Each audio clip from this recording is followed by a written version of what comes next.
Hello, this is the RPG Pundit, the final boss and internet shitlords. And well, the worst of Uruguayan winter has apparently passed. It's now a balmy 11 degrees Celsius here, so I'm doing better than the last time. And I was thinking of talking about any number of things today, including, the recent controversy around the supposed outing of the guy who did your RPG is shit, the trashing blog, I guess you could say. Wanted to point out that I had nothing to do with it, so there you are. But I think that if it is the guy or whoever the guy is, he really just ought to own it. He just should say, "Fuck it, I'm Iron Man," because why not? There's nothing to be gained by trying to engage in a strategy of denial if you're the one responsible. Anyway, but that's all I'm going to talk about that, because instead I decided I'm not going to get into that. I'm not going to get into political talk, and there's a lot of that going on recently too, or even about people still trying to trash talk about me in terms of my work at Wizards of the Coast and trying to attack Mike Merles for having hired me. Instead, I'm going to focus on some very practical advice to game designers. Okay, and in part, I'm going to do this because there are apparently still some biological morons that are actually still believing that the ideas behind the Forge theories of game design make any sense at all, right? I'm gonna put it in the most basic term possible, in that there have been people I've debated with on Twitter this week that still in 2019, some good 12 or 13 years, 12 years, let's say, since the end of the Great Forge Wars, that are still trying to say that, if you're going to design an RPG, the most important thing is that you completely ignore Dungeons and Dragons, because it's a terrible example, right? And that's just insane, right? This is based on this notion that D&D, the argument is always going to be the same. It's either D&D as a system is incoherent, or D&D is only popular because it's the best-selling RPG in the world. And, think about that for a second. Okay, so it's only popular because it's the best-selling RPG in the world, right? Obviously there's a reason why it's the best-selling RPG in the world and therefore popular, right? Because those things are the same. So the argument that you'll hear then is people say, well, it was just because it was first. Well, but that's not really a good excuse, because there have been a ton of other RPGs that have come out after Dungeons and Dragons. And the first things that get created aren't always, in fact, they often aren't the model that is ultimately followed, the one that is ultimately the vanguard. Usually something else comes along that is better and replaces the original. In this case, that didn't happen, right? And there's a reason for that. And so, first of all, when you were talking about game design, let's say you want to be a game designer, right? You want to make your own RPG. Great. So let's look at two possible options, right? One is you can try to completely and willingly ignore and actively deride everything to do with the single most popular role-playing game in the world, and just make your own thing completely separate, with its own completely separate ideas, mechanics, concepts that are meant to be a revolt against the hoi polloi, because that's also a big part of this, is this idea that, in fact, it's not just that D&D is bad in spite of being popular. D&D is bad because it's popular, right? Because the unwashed masses like it, right? You wouldn't want your RPG, I was debating this guy on Twitter, and he actually said, well, how do you define success? And I'm like, okay, success, if you're talking about RPG design, is a game that people buy and play, that people want to buy and play, right? It's not enough to me, for my own position, I don't feel it's sufficient just to hear it be that somebody will buy my book, right? So, Lion and Dragon, right? This is my RPG, and if if someone buys Lion and Dragon, well, I'm happy for that, sure. But I'm not really happy if they just buy it and it ends up on a shelf and doesn't get used for anything. And if everyone who buys it does that, right? It's got to be that they will use it in some way, right? Whether they'll run Lion and Dragon itself, whether they'll take a bunch of the random tables and material that's in there and monsters and other stuff and use it in their other OSR games or use it for their D&D game or whatever. Okay, that's fine. That to me is the measure of success in design. That there are a significant number of people that will buy a product and that product, that they will use it in some way, that they will play it, run it, or borrow material from it for other things that they're running. Okay? And the guy says, well, but I mean, how can you make money making a hallmark of success? You know, like, there's a guy, I mean, I'm guessing he's some kind of a fat socialist who hasn't worked a day in his life, complaining about the evils of the capitalist system, right? Like, you'd be doing much better moving bricks to end up on the bread line, buddy. But okay, the point is, to me, as success means it has to be able to sell, right?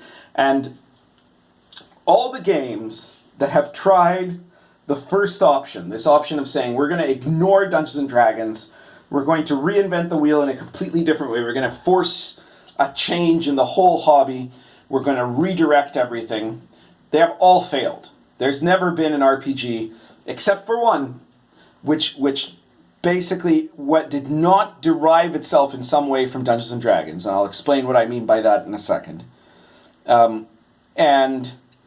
And that ended up becoming a commercial and popular success. The one exception, which was basically because the guy who made it was an absolute genius, was Eric Wujcik's Amber Diceless role-playing game, which is a game that is about as far as from D&D as you can possibly get, and yet ended up having an enormous fandom and derivative games that came out of it and all kinds of other stuff. But that's because he was a genius, and he was a very humble genius. He was my mentor, and I have great respect for the guy. But he did something nobody else ever really managed to do, okay?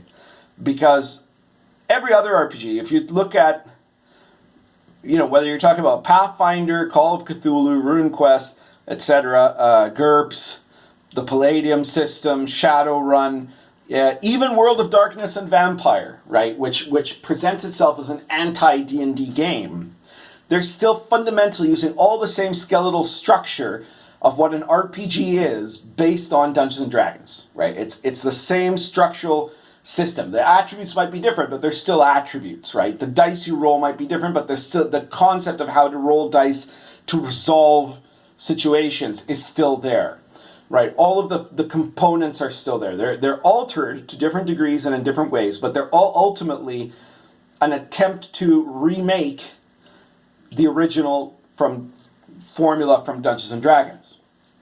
And that's very important, and it makes perfect sense. So this is the other option. There have been a ton of games, including all the ones I just named, that considered Dungeons and Dragons when doing game design and became successful. So you want to consider Dungeons and Dragons. It's one of the first things you want to do if you're thinking of making a game, right? Whatever game you're planning on creating, the first thing you want to think about is, okay, where does this sit in relation to D&D, the most played game, the most popular game, the game that has the most players, the game that has the most people involved in it, the game that has the most hype online, everything, right? All of that is attributable to D&D. So you need to know where you stand in relation to D&D. And this is why, for example, the OSR movement, the old school Renaissance, was a huge success compared to the Forge and the story games movement. Incidentally, this week, I found out the Story Games website is shutting down. This was after the original Forge website was shut down. So that's twice they've now basically been defeated. They're dead, beyond dead as a movement, to the point where many of them have now pretended like they didn't spend 10 years despising D&D and everything it stood for, and are now trying to wriggle their way into the OSR. But some of us aren't going to let people forget. So if you're the OSR games, the old school Renaissance, were the exact opposite of that movement of the Forge and the story games movement that said D&D is the Forge movement said D&D is an incoherent game. It's a game that can teach you nothing except what's bad about game design, and your game should be completely separate from it, right? Whereas the OSR said, no, D&D is the single most popular game in the world. So here's what we're going to do. We're going to make all of our games essentially be variants of the original D&D rules, right? So here's the original D&D Player's Handbook. Is the new reprint edition, but it's still basically that.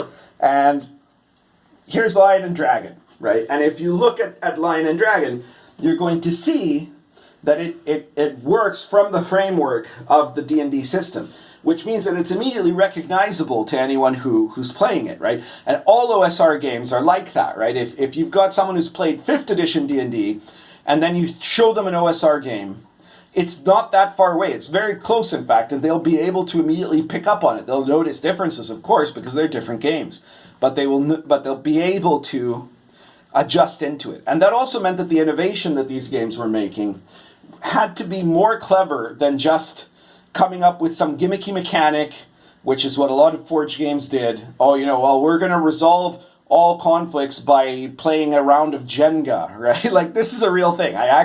Or stupid concept settings like, there are, you're playing teenage girls who are having a smoke break in the back alley of their minimum wage job, right? And that's the game.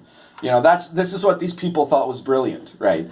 Whereas there's so much brilliance, so much unbelievable brilliance in OSR products, which are the fact that you're allowed to innovate in enormous ways, but always within the limitations of the OSR design system, which means that you're forced to think about how a more clever way of innovating, a more clever way of making something different, which is like, Lion and Dragon, for example, is medieval authentic role-playing. So it's Dungeons and Dragons done as an accurate reflection of what medieval society was like, which is in fact totally different than any Dungeons and Dragons game ever.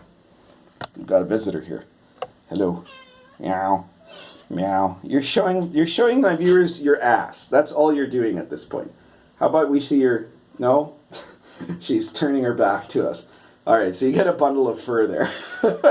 So, what was I saying? Oh, yes. That Lion and Dragon gets a medieval authentic look, taking D&D and letting people realize for the first time as they're playing that they've never actually played a medieval version of D&D before. They've never played a D&D version where things like social class matter, where the religion is monotheistic and actually important, where the magic system isn't, you cast fireballs, instead it's like based on the grimoire magic of the times. And where, there are all these like culture rules that you don't see in a standard, Greyhawk, Forgotten Realms type fantasy world. And that's a type of innovation that leads people to something with way more possibilities than, you're playing a bunch of Victorian university professors who are sexually degenerate in their spare time, right? That's another Forge game. It's a real Forge game. I swear to God, I'm not making this up. Okay, so when you design your game, you don't always have to make it an OSR game, but you do have to think about D&D. Even if you don't like D&D, you have to think about D&D. You have to think, what don't I like about it? Why don't I like it? Is it just me, or is it something that I think is an endemic problem that other people also have said they don't like about it? And what alternative can I make in the type of game I'm doing? And what other things do I have to change to make that alternative work? That's how a lot of the RPGs, not the OSR ones, but the ones that are further afield from D&D, ended up happening, right? Was these other concepts that were coming into the ideas of how to make an RPG, right? And if you look at the history of RPGs, there are a lot of RPGs that were probably made by people that didn't really like playing D&D, but all the ones that ended up being successful were games that started from recognizing that D&D is the game that the most people want to play. So you want to make something that isn't just a copy of D&D, isn't just D&D with like one thing different that really doesn't matter very much, but you also don't want to make it into something that's so radically different than D&D that it won't actually function in the same way and give people the same experience of the role-playing game.